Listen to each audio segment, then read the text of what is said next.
आबाद में हो, उनके लिए बड़ी दिक्कत पेश आएगी। और अगर नाम उनका नहीं आएगा तो फिर उनको वोट डालने का इख्तियार नहीं मिलेगा। और फिर ये जो एक्सरसाइज को इलेक्शन कमीशन खुद अपने उसमें नोटिफिकेशन में कह रहा है कि ईआरओ और ईआरओ सिटीजनशिप एक्ट 1955 में कॉम्पिटेंट अथॉरिटी को नोटिस बोल सकता है।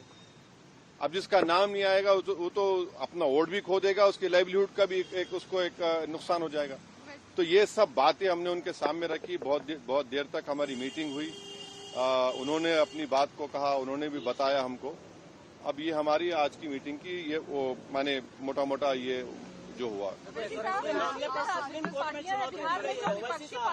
एक के बाद एक पहले मैडम को। विपक्षी पार्टियां जो दूसरी है वो सुप्रीम कोर्ट पहुंच गई है इसी मुद्दे को लेकर। कह रही कि एफआईआर जो है वो कहीं न कहीं इस वजह से भी किया जा रहा है ताकि बीजेपी को फायदा हो सके। वहाँ सुप्रीम कोर्ट ने नोटिस इशू किया 10 तारीख के लिए।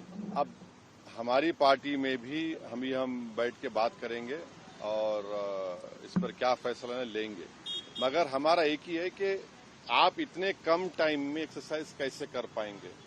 बहुत टाइम कम है।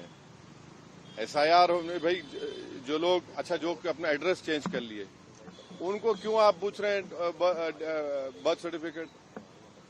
माइग्रेशन होता है, अब क्या करेंगे वो लोग।